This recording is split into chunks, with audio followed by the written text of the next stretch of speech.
Hello, friends, and welcome back to the Weekend Catch-Up Club, the coffee morning show brought to you live every Saturday, direct to Facebook and available later on demand at youtube.com/gamertide. For episode 28, I am joined by, yet again, the awesome Christina Harper of Skyhook Games.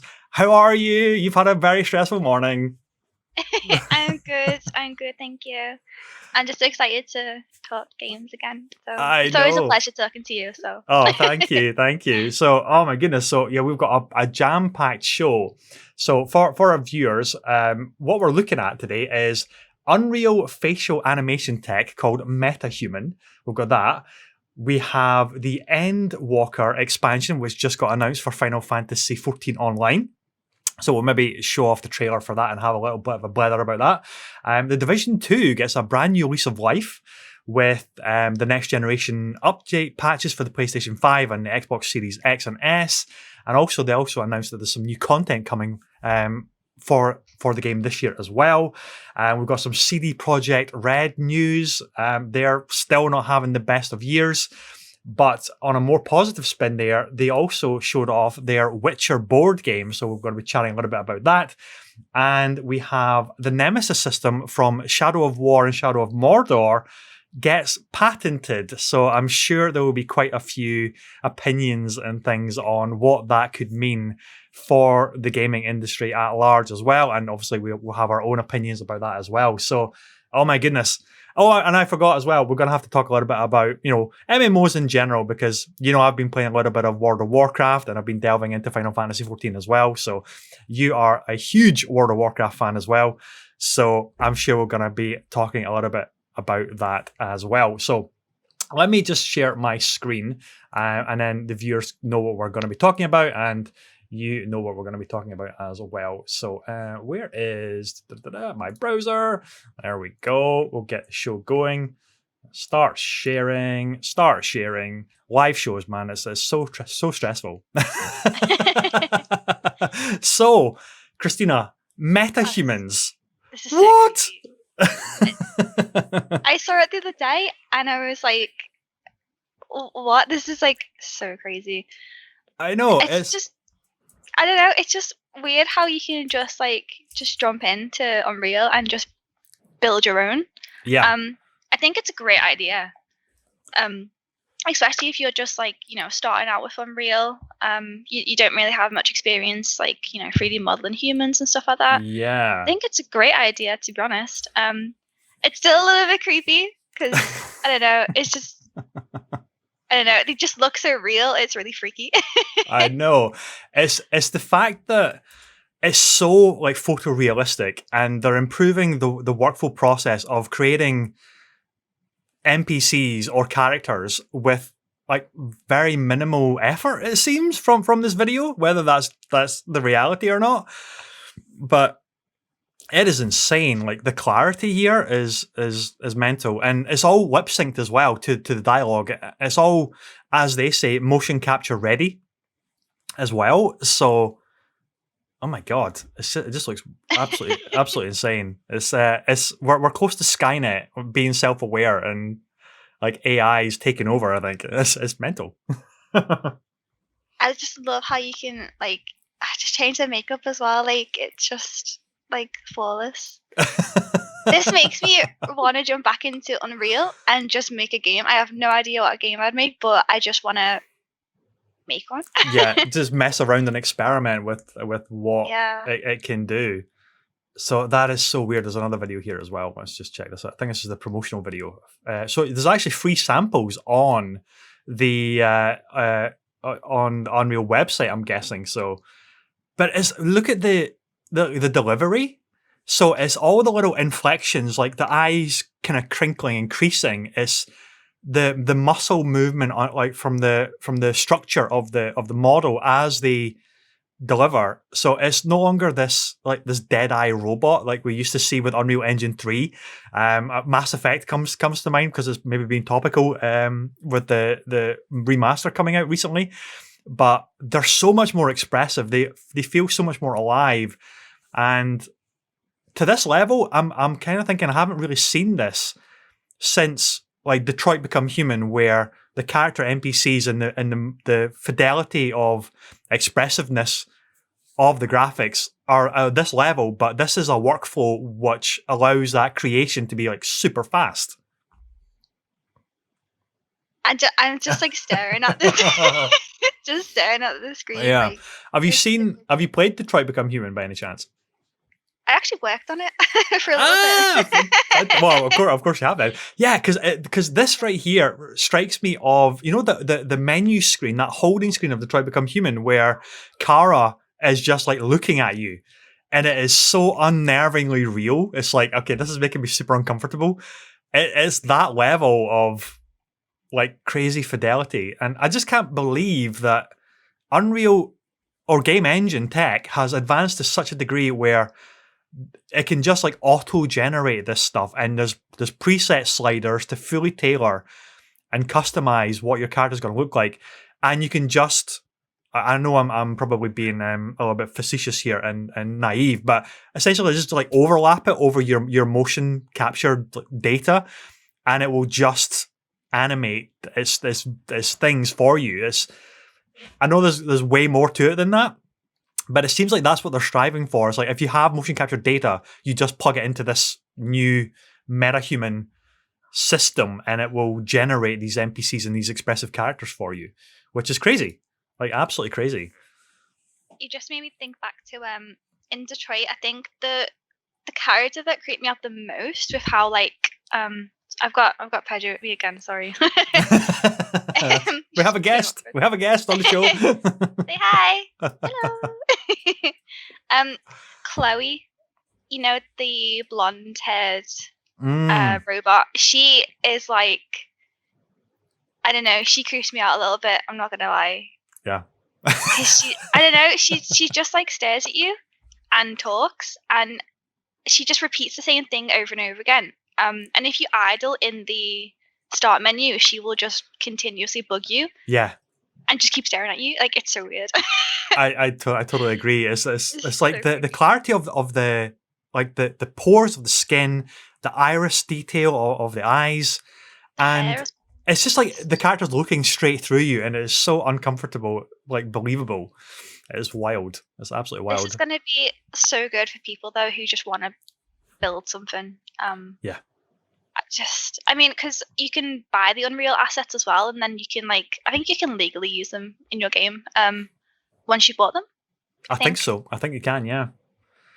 So the fact that you could probably make your own humans and then sell them, be so handy just for game devs in general. Like if they wanted to use that. Well, remember just a little while ago, Epic had an asset dump of millions of assets that they just gave away for free. Paragon. Yeah, like all the Paragon assets, and they did. I think they did that because they were like riding high on the success of how much money Fortnite had made. So they just said, actually, here's a whole load of assets that we're just going to give you creators for free, and then off you go. And you just imagine it's like, okay, we've got this toolkit that is MetaHuman. You can get like I don't know the pricing of Unreal Engine to just like sample it and try it out, but they're giving you all of these assets for free, and then they've got this technology here. It's quite staggering to and exciting to see what creators are going to be creating with all of this stuff like at their disposal. If you want to use Unreal Engine, it's actually free.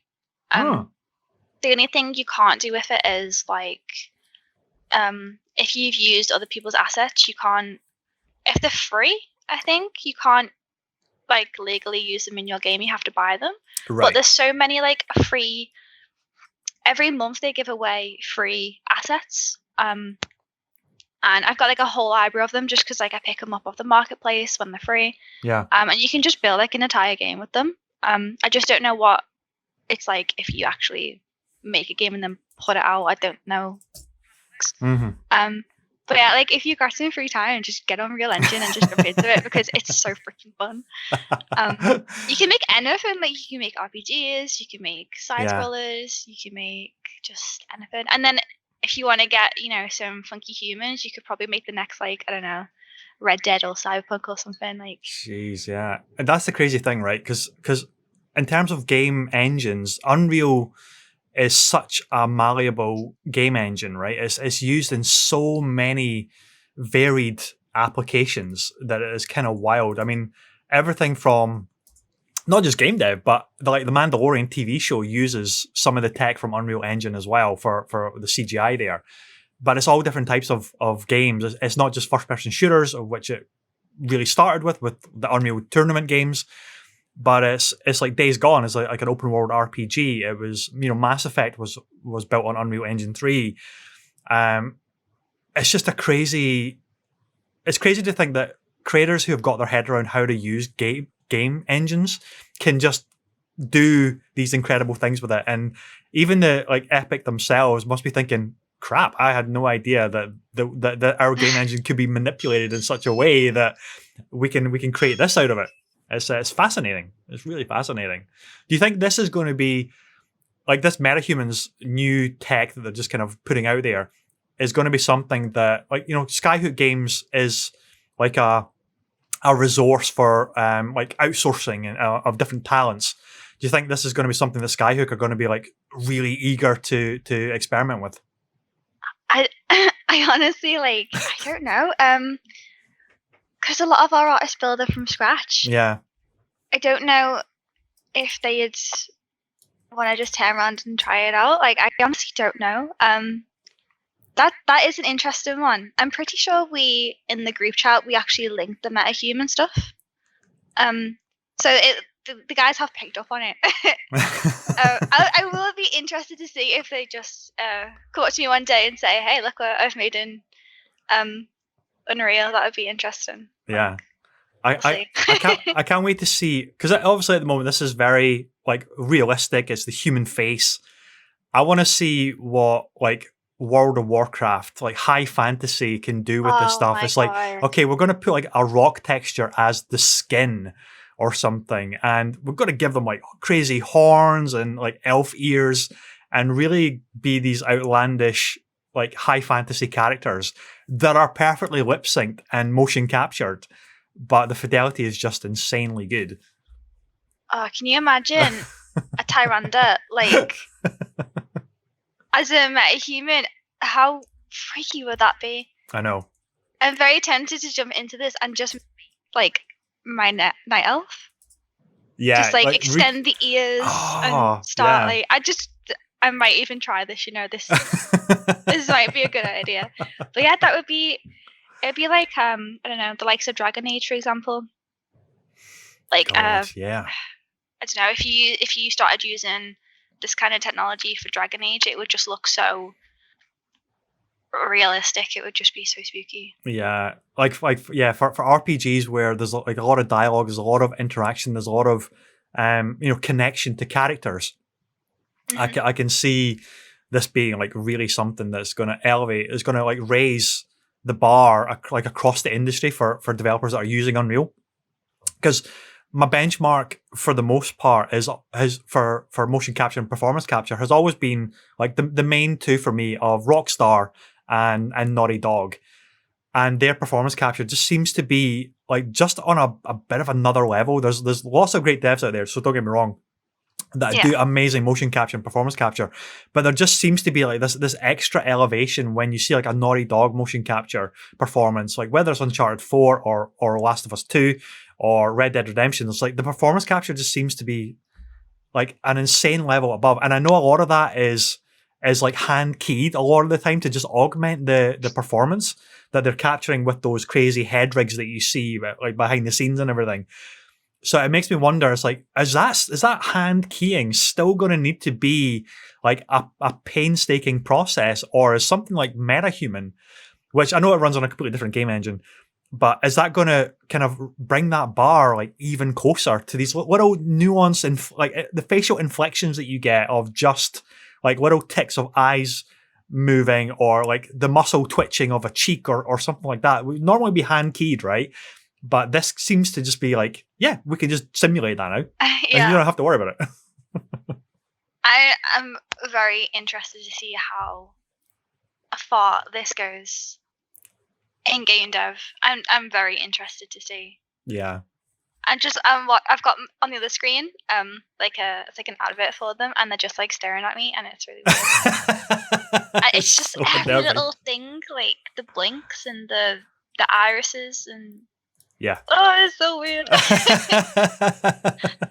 It is so crazy that I'm like you. I'm super excited to see exactly what we're going to be getting from this. Like, what it's going to do to the workflow, and It'll save time as well. For devs. Right. It's like, can you imagine if a whole department, like their priority is having to crunch like realistic facial keyframing of like muscle inflections and like the lip movement isn't quite right, so they have to go in and enhance that manually. Whereas now those like, yeah, we can do that.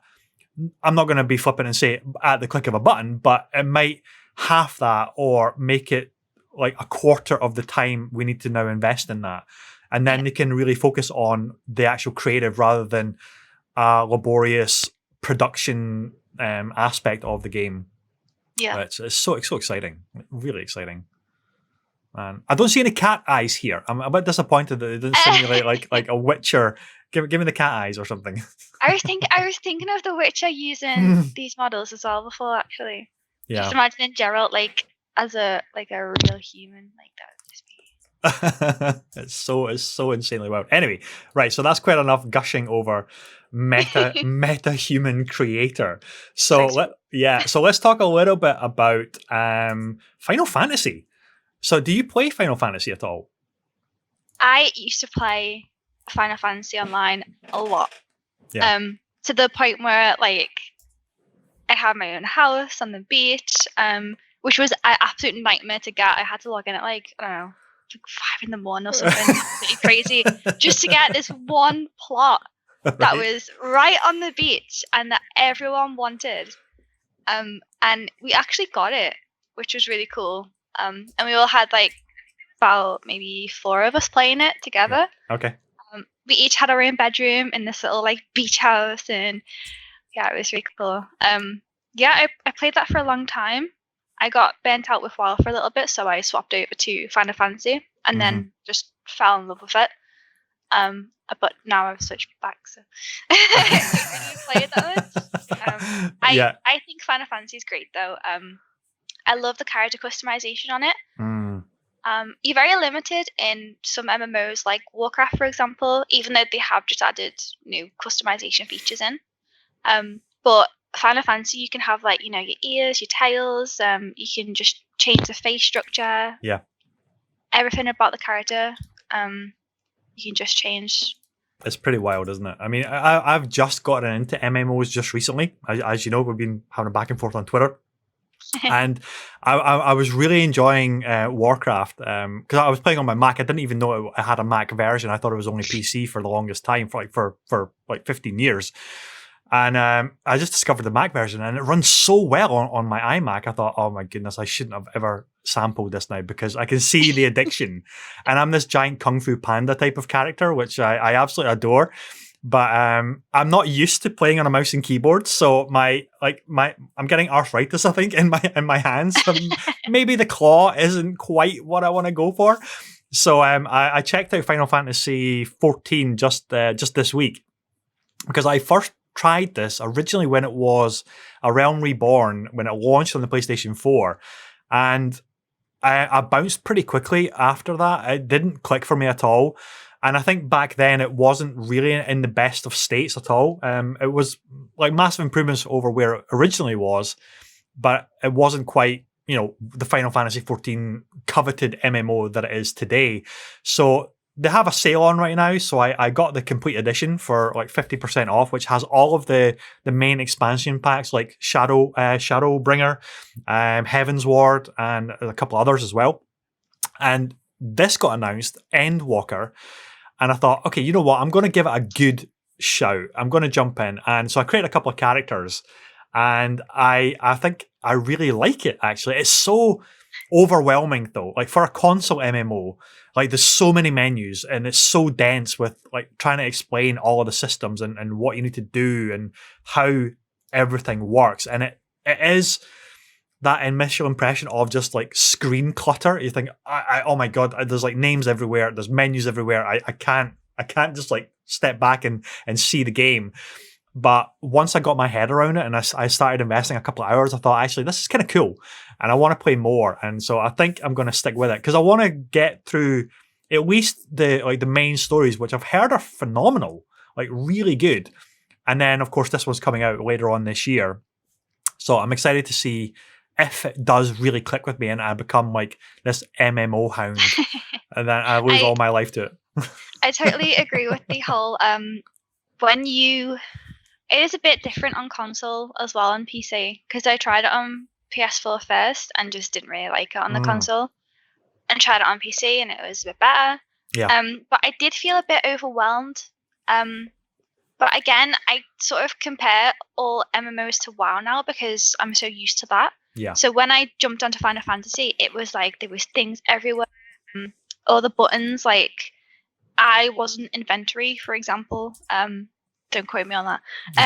But like I like all the keybinds and stuff were like completely wrong, and yeah, it was very weird trying to adjust to it. Yeah. But it is coming out on PlayStation 5 at some point. I think the beta version is April 13th this year. Ah, okay. Okay. So I'm curious to try it on PlayStation 5 again just to see if there's like, any improvements, any difference. Yeah. But yeah, I totally agree with the whole like you log in and you're just like overwhelmed by just everything on the screen. It's a lot. Yeah. It totally is, especially if you're not used to MMOs, really. Yeah. Because I streamed it for the first time earlier this week, and my initial impression was, okay, they've taken the PC version, the PC interface, and they've tried to just port it directly to a controller, and it just doesn't work. It's really like obtuse and cumbersome, and I would have preferred had they completely overhauled the UI to work more conducive to a controller and to a console audience. But it just seems like, you've got all of these windows that pop up and you have to kind of use the D-pad to kind of scroll around them. And it's not the best experience, but once you kind of get your head around, okay, tapping the touchpad brings up the map, and then you can like circle to cancel out or keep touching the touchpad to scroll through your different menus and stuff. It's a hard learning curve, but you do get used to it, and then it becomes, I wouldn't say quite second nature, but it's not as intense and off-putting as that initial like hit of, oh my god, what do I do with all of these menus here? Like, how do I navigate this stuff? So in a weird sort of way, I'm always usually against the console game, any console version of a game having a cursor pointer. Like in Destiny has a cursor pointer, Assassin's Creed now has a cursor pointer. Like, those games don't need it, and I'm usually quite anti-cursor pointers. But I think for an MMO on console, it really needs a cursor pointer or something to navigate it. It reminds me of The Sims 4. When I tried The Sims 4 on PC, it's fine. When I tried it on the PlayStation 4, it felt like they had just grabbed it and just ported it over, and it was horrible. Trying to move from the console to like select different parts, and when you're creating a character, you choose like individual parts of them. With a mouse, perfect, you can just yeah. But it was so stressful on the PS4, and I gave up playing it on the PS4. I just couldn't bear it anymore. Yeah. I totally agree with the whole, I can't imagine playing Warcraft on a controller. Or no, Destiny's totally. Okay. I don't mind Destiny with a controller, but I find the mouse a lot easier. Yeah. Same with Overwatch. I can't play Overwatch with a controller. Like, it's got to be mouse. So I kind of get it. Overwatch is a bit different because it's made for both anyway. Yeah. But yeah, I totally agree with that. Final Fantasy just did not work for me on console at all. Just the endless scrolling, and I don't know, when you can just click a key and it brings the map up instead of like touching D-pad and then scrolling through. Yeah. I have heard that somebody mentioned it to me on the chat that the PS4 is compatible with mouse and keyboard. So you can actually, apparently, you can play Final Fantasy 14 with a mouse and keyboard on your PlayStation, which is interesting. So I might try that and just see what it's like. But I know there's something cool about just having a controller and playing an MMO like that. But I mean, it's as you said, I can't imagine World of Warcraft on a controller. There's no way that could ever happen or work. I just don't believe it. And a lot of that has become, again, as you said, just being able to whip the mouse around on different menus very, very quickly to navigate your inventory, to like do different quest assignments, your hotkeys or whatever. It makes me now realize, okay, why MMOs aren't usually the best experience for console. Yeah. Or the other way around, I should say. Like, console isn't the best experience for an MMO. But I applaud them for continually supporting it on the PlayStation 4. And it's great to see MMOs coming to console. I would like to see more, but they're difficult. They're really, really difficult. Do you know what's weird, actually? Have you ever played Diablo or Diablo 3 or anything? Big fan of Diablo 3, actually, yeah. PC or console? Console is the only one I've ever played it on. I prefer it on my Switch than I do on the PC. Switch is so good for Diablo 3. Yeah. It's fantastic. Yeah. It's so smooth. Yeah. I don't know, I just can't. I still play it on PC. I'm like sort of adjusting to it. But on the Switch, it's just like, it just feels so nice. Like, if you pick up an item, pad select and it puts it on for you. Yeah. Like it's so good. And the inventory is just like right there. Boom. It's got everything on it. I don't know. It's just like, it feels so nice as well. If you've got like a demon hunter, and you pull the trigger, you just, sit back and just pull the trigger and it just shoots, and it just feels so good. I think I was a bit shocked. That stems from because the core gameplay loop is so fun and so smooth, and as you say, it's you press and hold the button and you're continually attacking, or I think it's a trigger and then a face button to do like one of your special moves, which would normally be a hotkey move on your keyboard. That has been adapted just really, really well, and my first experience was on PlayStation 4 for that, and it was it the Reaper? When they when they repackaged it and re-released it, and I thought, my God, this is so good. It's like the action RPG Diablo. I absolutely adore it. And then I thought, they're actually bringing this to Switch? No way, come on. It's like it could barely run on Xbox 360 and PlayStation 3. It was terrible. And then they bring it to Switch, and they did an incredible port job where it's just rock solid frame rate, and it's just perfect. Pick up and go, do a dungeon, whether you're playing a handheld or docked, is just brilliant. Brilliant, good fun. I've always wanted to play it co-op. I've never played it co-op. That's the thing. It's like I need more Diablo friends that that I can jump on and we can go adventuring together and do some dungeon crawling and stuff. We can do that. I am up for Diablo co-op anytime. Awesome. It's so fun. So good. Especially with seasonal characters. So good. Oh. Totally. Right. So next on the list was The Division. So The Division has had a brand new lease of life, it seems. I was a huge Division fan when it launched. It did. Division 2 did everything I wanted to be improved upon over the first Division. And I've been diving back into it since the PlayStation 5 and Xbox Series X patch for like full next generation, like extra bells and whistles. It's now running at a rock solid, pretty much 60 frames per second. You're getting 4K now. And it honestly feels, I wouldn't say like it's a different game, but it does feel transformative when we get these games getting like some next generation love. And I've been diving back in with the guys every Friday night. We were playing last night as well. And it is, talk about a co-op cover shooter, which is just so goddamn fun. It's just a blast to retake the streets of Washington from all the crazies that are all trying to overthrow the government. Strangely topical as well for 2020. But the developers have put this out. Let me just share the screen as well. So, a message from the Division 2 team. We see ongoing conversation in our community, and we understand that you're eager for news what lies ahead for the Division 2. To date, we are thrilled to confirm that there will be additional content for The Division 2 released later this year.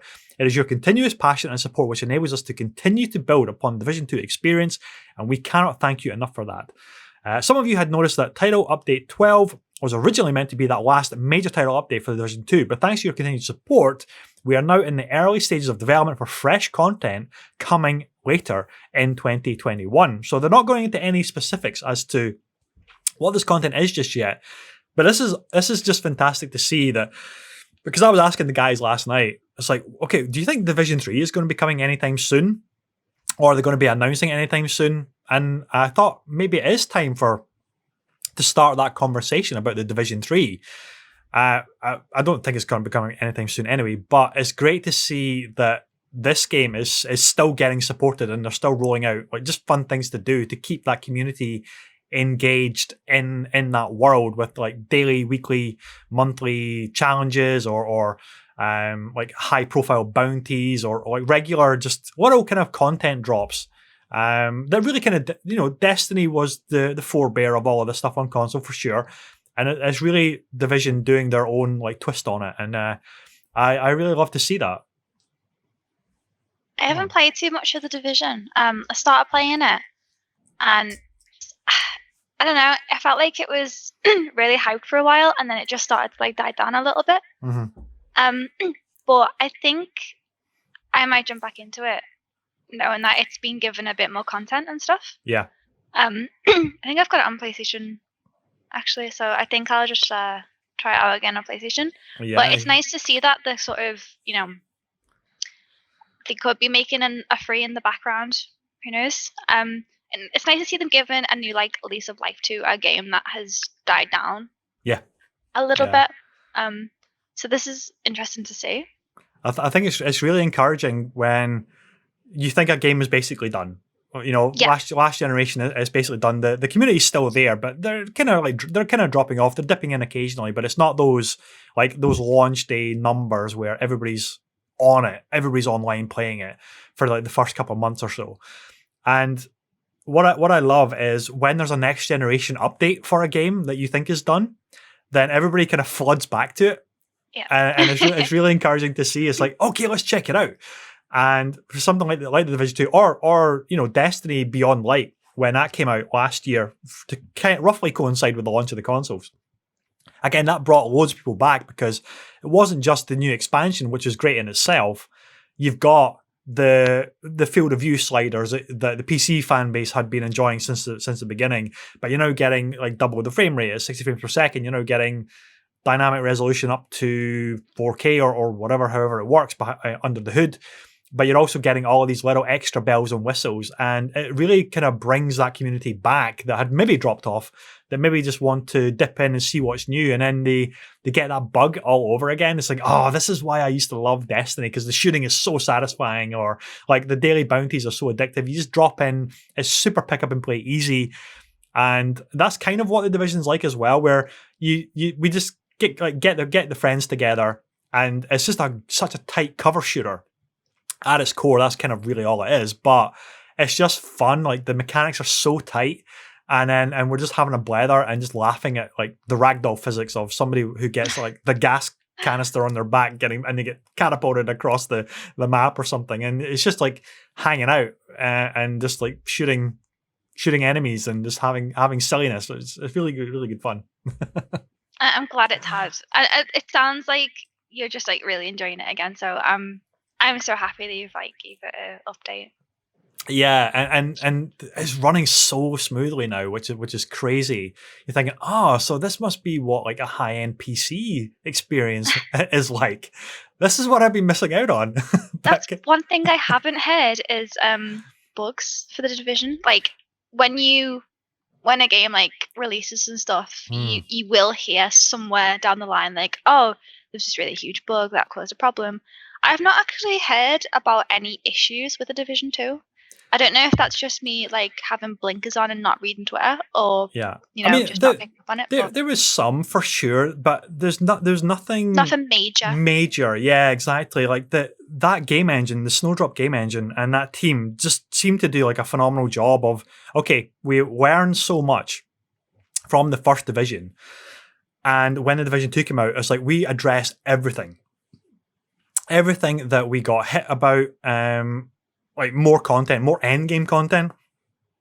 That was like the big thing, because the Division 1 didn't really have a massively strong endgame structure to it.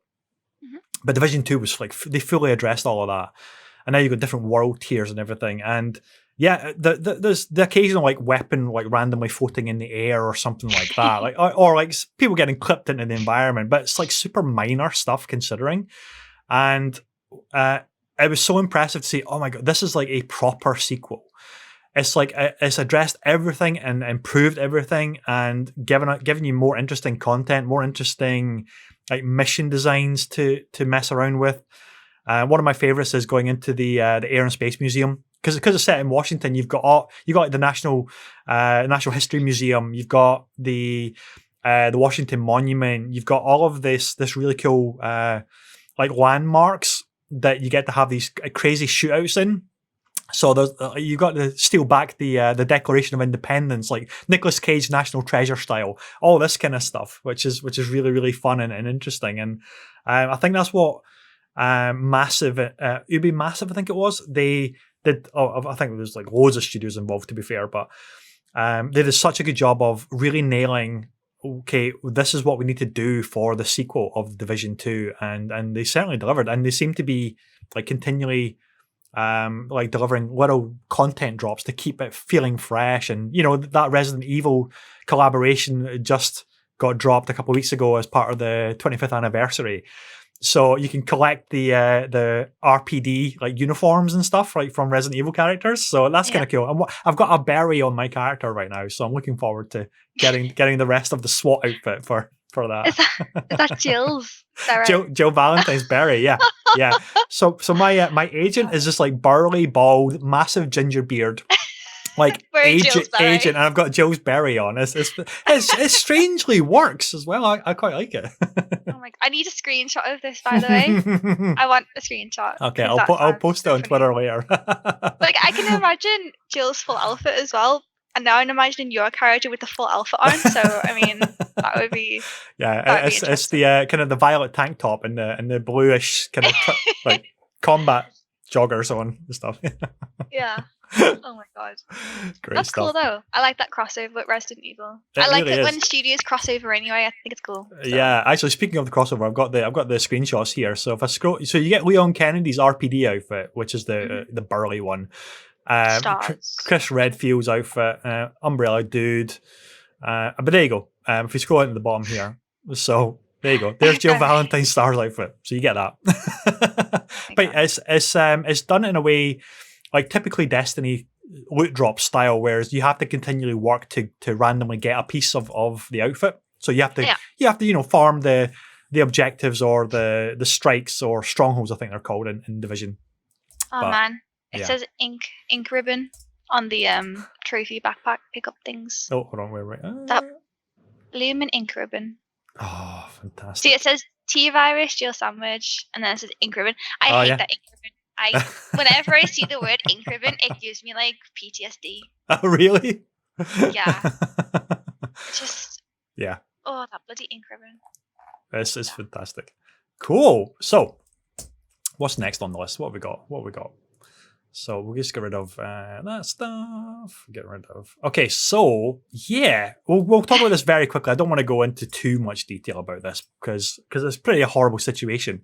But poor freaking CD Projekt Red. They have just had the worst 2020 opening of a year. Just going from bad to worse for this studio, which were a darling of almost independent status of development teams, and they got hacked the other week or earlier this week, excuse me, and a lot of their source code for games like Cyberpunk and The Witcher were stolen, and I can only imagine a lot of other assets and proprietary data was breached as well. I think they've said that no personal information was leaked, which is obviously hugely reassuring. But these scumbags that hacked it were trying to sell it on the dark web for X value. It has sold now. It is actually sold now, has it?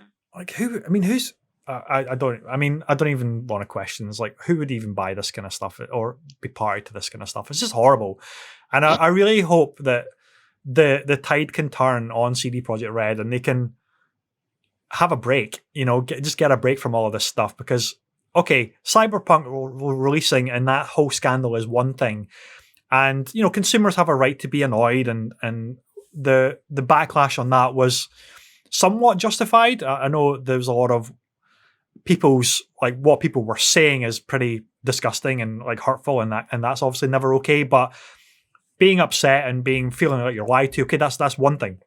Putting that to the side, but this is something else entirely, which nobody can condone, and like hacking or breaching of any kind is just horrible. And I really hope that it can get resolved, or the various parties can get prosecuted, and this kind of stuff just doesn't happen again. But I really want to see CD Projekt Red come out the other side and just get back to delivering really great games that we know that they're hugely capable of delivering.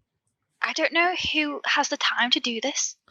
Like, yeah. It's not just like you're not just stealing companies' data, you're also stealing a lot of work that, developers have spent years doing. Like, they've gone through crunch. Like, we all know CD Projekt Red did do crunch, so all the time crunch, all those assets they've made, all this hard work they've put in, that's all in there. And it's not only a horrible thing to do, it's disrespectful. Yeah. Like totally. People forget that there are people behind video games. It's not just, Cyberpunk's released. It magically happened. Like the Game Fairy is just, boom, it's a game. Yeah. People forget that people are behind video games and they don't take into consideration the developers' feelings, or, a lot of developers would probably have like a lot of anxiety over this, probably really stressed, panicking, trying to do everything they can to, save their personal details from, leaking or being sold. Just people, there are some horrible people in this world. Yeah, I know. Like, and what I don't understand is, if this is someone or a group who are like really annoyed at the company, like, it's just a video game. Like, I know Cyberpunk's not had the greatest launch. It's not what it said it would be. But neither was No Man's Sky, and they fixed No Man's Sky, and it's like, well, Cyberpunk have done the same. Just give them time to fix it. They've, they issued refunds and stuff. They were trying to patch it up a little bit. Mm-hmm. You've got to give them time to like fix stuff. It's a video game. I don't know how people get so angry over a video game. I know. That's it. It's like the old adage. Like, it's just a game. I know it's deeply like personal and important to so many people, and but we do often forget, or not we, but like people out there do forget. It's like the blood and muscle and tears and sweat that go into creating these things. That they're not creating this as a way to con people out of their money because they know that they're delivering an inferior product that doesn't work. They're busting their asses to make it the best it can be. And I mean, your background was obviously QA, so you're doing everything you can to catalog and log everything that comes up, that maybe the most random thing that is like causes a break in a game, and that varies wildly for the scale of a game, like the scope of a game. And something with the scope of a Witcher 3 or Cyberpunk, they're so massively like huge games with so many systems that overlap and interact that it's no wonder that it's never. I think it's impossible for it to be perfect at launch. It's just that's just not the reality of game dev. It's like you try and minimize all that stuff, and then you address it with future patches. But for somebody to launch an attack like this is just horrible. And I mean, they did admit it was their fault for releasing it. They said, it wasn't to do with the dev teams. It was, we just decided to just release it. So I get if you want to be angry at that, but like, it's a video game. Yeah, exactly. Like, it's just a game. Don't try and bring down a whole company and hundreds Yeah. of people, hundreds of staffs, like their livelihood, their efforts to do something that they love and they believe in, and to breach the data security is just horrible, like really horrible. The Last of Us 2 as well, just Right, because the got whole leaked. plot got leaked, didn't it? That's right. Yeah. Yeah. The developers on that team, I just felt for them completely. Yeah. It was all that hard work, all that 7 years of hard work for Mhm. someone to just go, do you know what? Here's the game. Yeah. Yeah. And just to spoil the entire story as well, when it's been under wraps for so many years, people have been, again, missing birthdays, missing relationships to create something that they believe in so strongly, and creating something that is so incredibly special. I was lucky there where I just avoided everything to do with The Last of Us, so I didn't get the story spoiled for me at all. I just went in totally cold, and easily one of my most powerful, wrenching, brilliant games of the generation, I think. But for sure, I thought it was just incredible. But do you know what the worst thing was as well? Was I was still testing it when those leaks happened. God, that's just and I sat awful. there and I was just staring at Twitter going, how can you be so selfish? Yeah. I felt really horrible inside for those devs. Like, it was horrible, but yeah. Don't hack companies, okay? Like, yeah, please don't it's hack just a video game. Like, it's just a game. Exactly. You know? So, speaking of games, on a brighter, more positive note. Board games! Yes, we got board games. Games in real life, right? That's kind of what this is. So, yeah, The Witcher has taken to Kickstarter, and they have a new Witcher board game, which looks phenomenal. I can only assume that these characters are like the models within the game, like the little figures. If that's true, I'm buying this game just as a collectible. Like, really, it just looks so good. I love the Geralt one. It doesn't look too much like him. I don't know if it's meant to be based off him. I haven't really read too much of it. It's before. Right, okay, yeah, it's before, isn't it? So, but I love the use of, like, I don't know if it's like the Gwent symbol or Quen symbol or whatever in his hand, but I love that little just that it's little the feature on the signs, bottle. right? Yeah, I think is that Igni that he's using there. I think it I might don't know. be. I literally can't remember the signs. Because the Quen is the shield, Igni I think is fire. And there's one that does like the trap on the ground. I can't remember the name of that either. Yeah, and there's one that's like a force push, like a Jedi push as well. So. I just know where they are on the on the UI. I just know, like, Quen's there, Igni's there, and then yeah, but this looks really exciting as well here. So the game lets players construct their own unique decks of cards by choosing a wide range of abilities, attacks, dodges, and Witcher combat magic known as signs.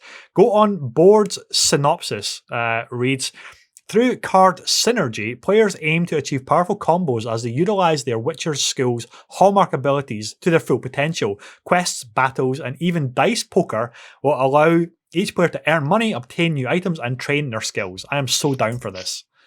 See when this launches, Christina, we're going to have an online, like, real life board game match or something like that, and do the streaming, right? We're going to have to do that. That would be a fantastic idea. And I just thought, I bet you someone puts it in Tabletop Simulator as well. Oh, now you're talking. Someone will do that. Like, I don't know if that's, like, naughty, but I mean, someone's going to mod it, so, you know. But yeah, they like, a real life board game stream, that would be so cool. I'm down. I want to do it. We'll totally get that done. I'm sure we will. So, I don't know when it's actually coming out. Let's just. Is there a link here that we can click on? It says it's headed to Kickstarter. It's just not on Kickstarter yet. 2020. Oh, okay, cool. Yeah, we'll be checking that out. I'm gonna have to make the pledge then, right? Yeah. It says, like, the schools as well. So you've got, like, school of wolf, viper, cat, bear, or the griffin as well. So you've got, like, you know, so good Witcher schools as well. Like, it just sounds so interesting. It does. It sounds amazing. So yeah, I'm hoping for more of these characters, like these figures as well.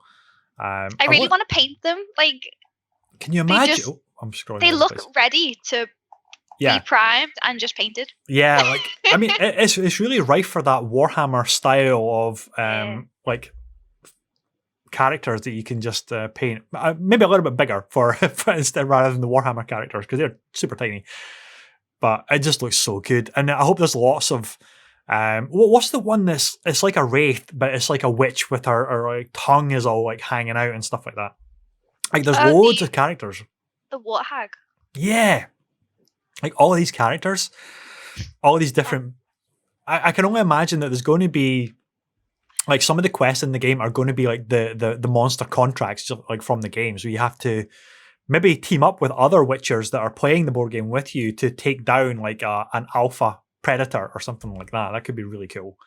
Or blow up the what they call it, when you're in the bog, you throw like bombs into the room. the nests of the creatures. I can't remember what they're called. Oh, so good. I was actually playing it last week and I can't remember any of the I love these figures. Like I'm just sold on the figures already. So yeah. We're totally sold. We're easy sells usually when it comes to that stuff. So let me just open up the last one and then I'll get that prepped ready for us to talk about it. But anyway, yeah, speaking of our MMOs and stuff like that, do you think it's just a matter of time before we get a Witcher MMO? Like a Witcher Universe MMO where you get the different schools of Witcher training and, you know, that's your clans and factions and stuff? Please. I know CD Projekt Red are having a hard time right now, but please. Get to work on an MMO, please. Oh, that would be so cool. I think I'd definitely be inspired by Ciri a lot because she's like my favorite character in The Witcher. I also love Triss though as well. Yeah, so Triss Merigold. Yeah, I wouldn't mind having a character like Triss, to be honest. I think that would be the coolest thing.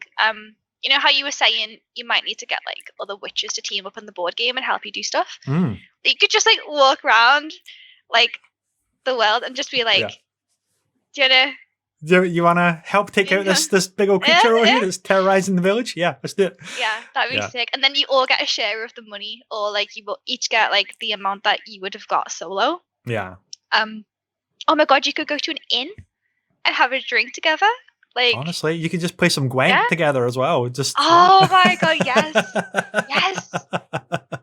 Yeah, like you could just sit at a table and just, you know, just wait, and then someone comes in, you're like, fancy a game of Gwent?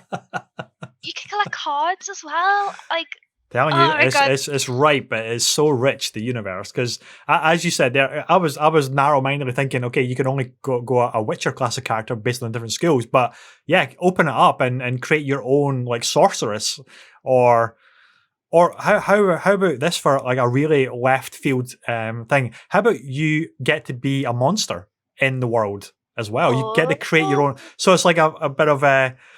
Like your objectives are to like terrorize villagers or NPCs or something like that, and then you've got this kind of asymmetric PvP thing, almost like Evolve.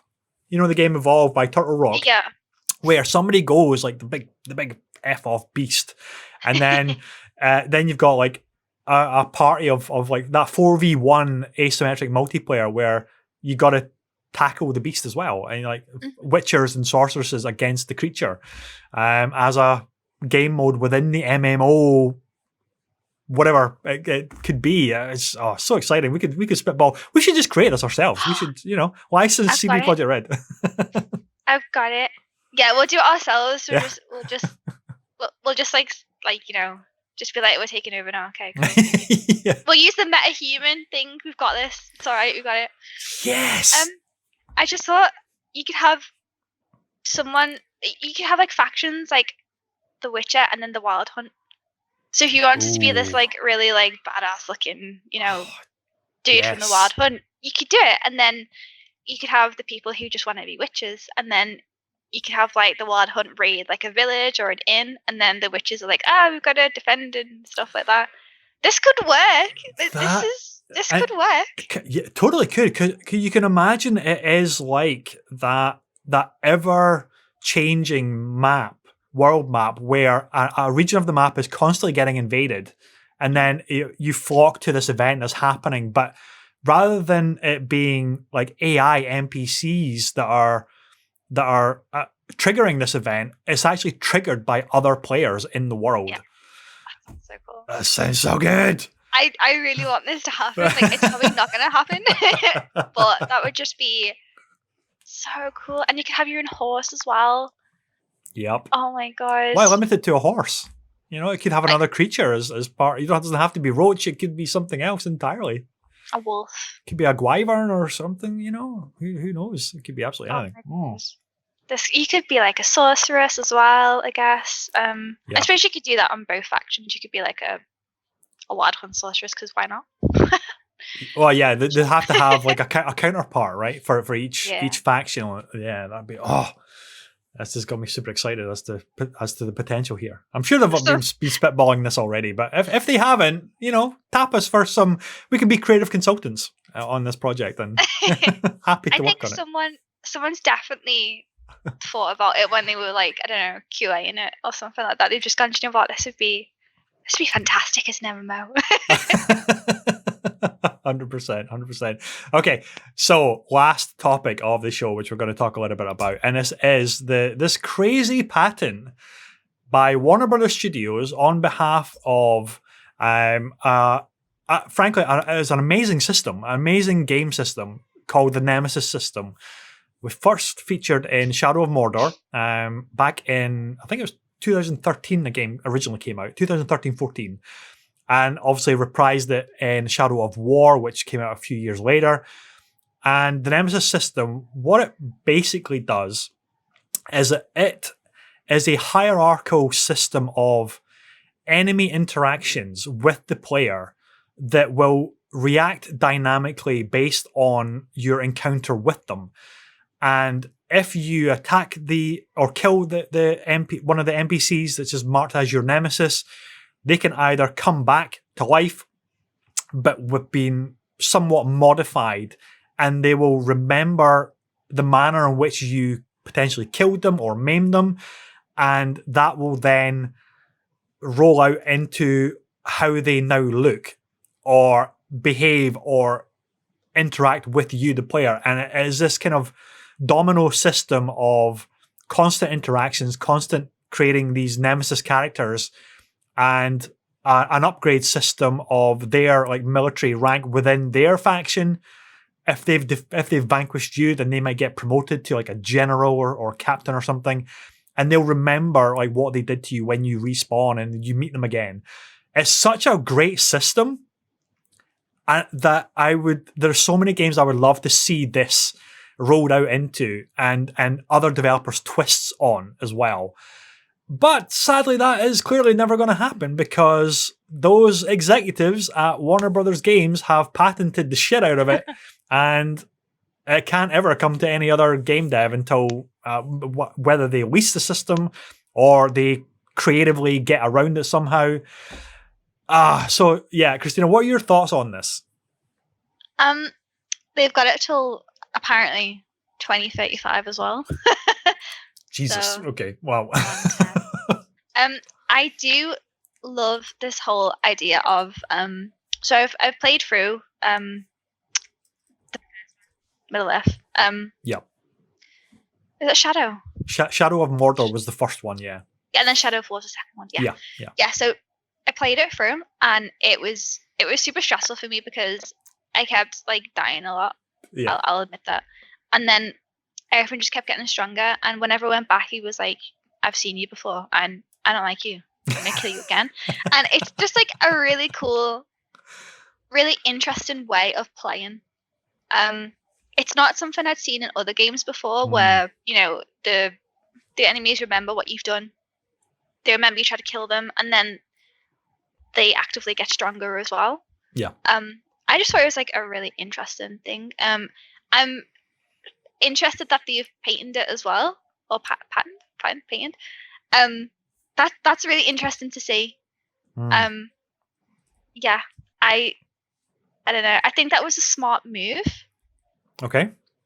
Because if you have a similar game that does the system, then it's going to be compared to Shadow of Mordor, which is what they don't want. Okay. They want to be like, this is our system, we created it, blah, blah. So I think it was kind of a smart move. I could be wrong. It could backfire. I don't know. But I do like it. I think it's interesting. It brings a bit more of an element to the gameplay, so makes it a bit different. Yeah. Do you think it has the potential to like stifle innovation of a particular system, because it's not just like the free marketplace where any game dev can like take the climbing mechanics of Breath of the Wild, for example, and do their twist on it?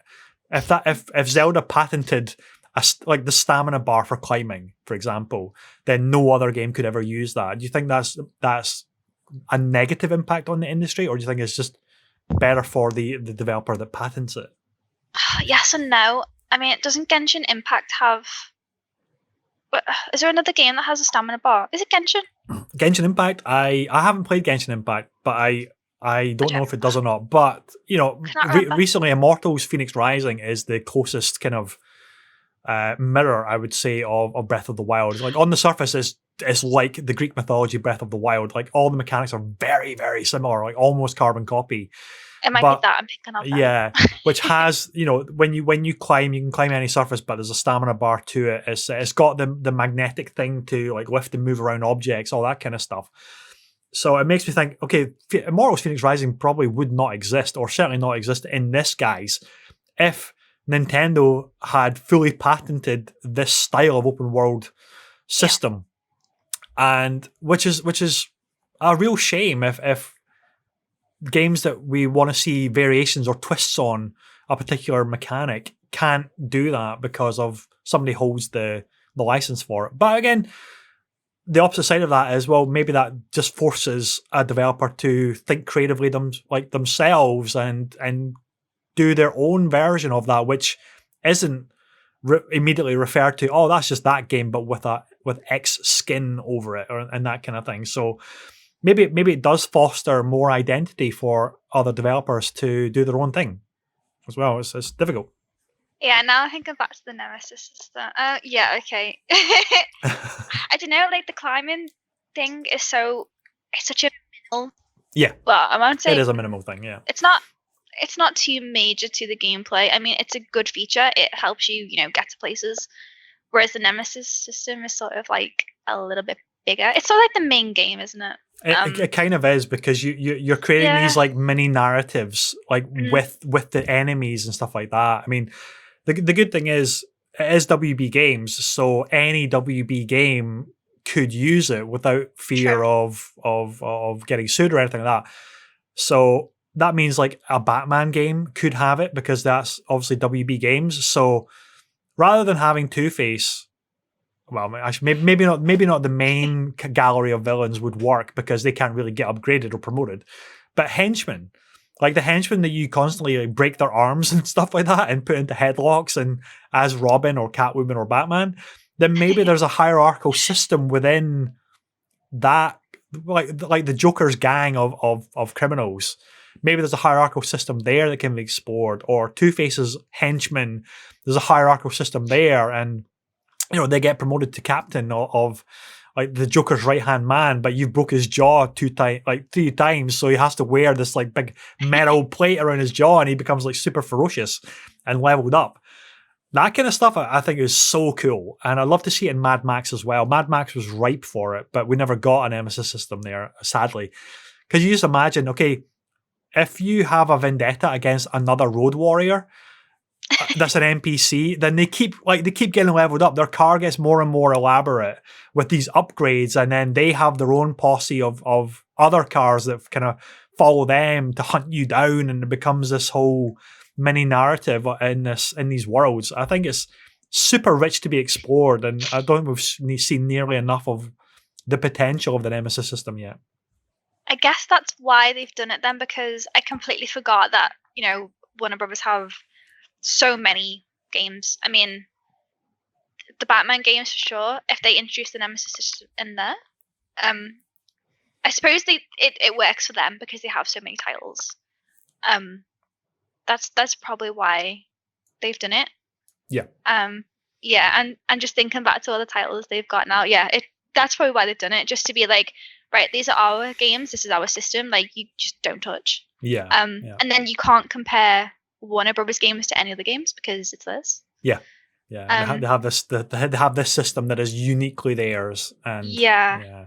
I mean, there are a few game developers that don't like their stuff being compared to other people's. Totally. I get that. As a creative person, it's like it's not usually meant as an insult, but you're thinking they're just saying I've ripped something off. And as a creative person, that's really the worst ever. Well, when Genshin came out, everyone was like, it's like Breath of the Wild, but really pretty and really cute. And I suppose Nintendo were just like, oh, okay, well, this looks really bad on us. Yeah. Because everyone's like really hyped about this new game that's coming out, and it's like really similar to ours. Did we give them most of the ideas? Did they take it from us?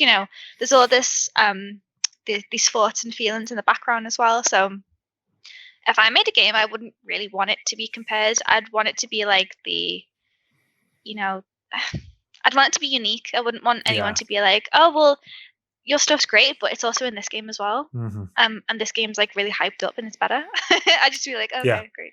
Yeah, it's really super difficult as well. I do agree with that totally as well. I can now see, okay, maybe my first reaction was like, don't patent systems like that because other developers want to use it and do their riff on it.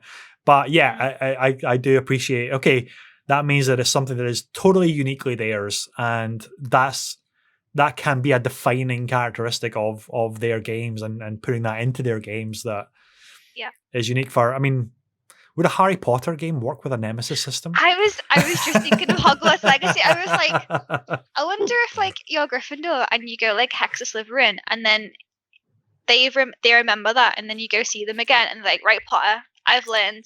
Yeah. Obviously not Potter, but like, right, Potter, I've learned this new spell. Yeah. I'm going to use that on you now. You are. If that game, or when it does eventually come out, I want to be able to hex on other people so they start like spewing slugs, like poor Ron Weasley in Chamber of Secrets. And then the Nemesis system was like, you made me vomit slugs all day, and I'm gonna get you back for that. This kind of like mini narratives are so cool. It could work. It really could. Like, yeah, it could work if you did it if you were going through like the story.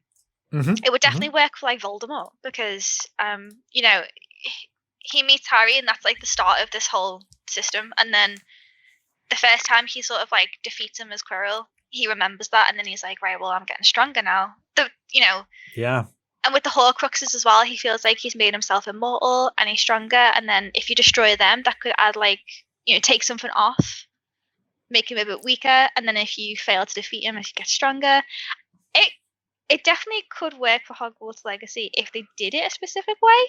Yeah. I mean, I don't know if I'd like it, but the potential there for a lot of nuance for the system, I think, is super exciting.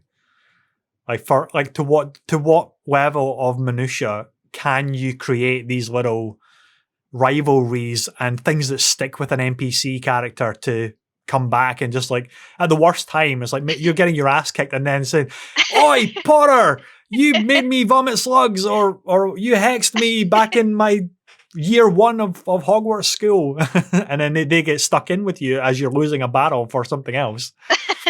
Yeah, that's or yeah, so cool. It could definitely work. I don't know if I'd like that idea. I'd be terrified of like come around the corner and then just going, okay, crap, what do I do? Run. Yeah. I don't know. I really don't know. Yeah, video games are supposed to be like escapism. We don't have to worry about like repercussions for yeah, exactly. Repercussions for our actions because we like kicked an NPC in the shins like when we were a low-level character, and they come back when we're level 50 characters, and then they break our legs or something. Oh yeah. Yeah. It's supposed to be like an escapism, isn't it? And then I don't know why we do this to ourselves. Like, oh, Dark Souls has come out. Oh, there's a new Bloodborne game. Oh, here's another Dark Souls game, and we are like the first people to pick them off the shelves and go, right, I'm gonna sit back on the couch tonight, chill out and play Dark Souls. Yeah. And then you sat there like this. It's so stressful. I don't know why we do this to ourselves, to be quite honest with you. Yeah, a nice relaxing game to wind down to. Yeah. Sekiro or Dark Souls. Yeah, great. Do you know what? I thought Spyro would be chill to sit down and enjoy. And then the other day I was having anxiety from those flight. They are so difficult, those flying levels. So hard. You have like the first couple of challenges are pretty easy, but then it will just stack, and then you'll have to do something else all in one loop as well. Oh my god, they're so difficult. They're so rage-inducing. Well, Spyro is a really chill game, so don't worry about it. Normally it is a normally chill game, but not the flying ones. Crash Bandicoot's the same. It's like I'll get such rage missing a jump, and then I have to start the whole level again. I think, oh, where's the checkpoint system? Just give me a save anywhere system, please. The trophies are stressful as well. Like there's some trophies that you can't get unless you do like a supercharge, and if you miss a supercharge, then you fall and die, and then your lives go down. And thanks, Toys for Bob. Exactly. Oh god, well, Christina, I think we could blather for hours upon hours. It's been absolutely magic having you on the show today. A massive thank you to everybody who has been tuning in, whether it is live on Facebook or you're catching up later on youtube.com/gamertagged. Massive thank you again to Christina. I could talk and talk and talk about video games. It's absolutely brilliant. This has been episode 28 of the Weekend Catch-Up Club. I'll be back again next week with another exciting guest. Until next time, guys, take care and have a great rest of your weekend. Bye-bye.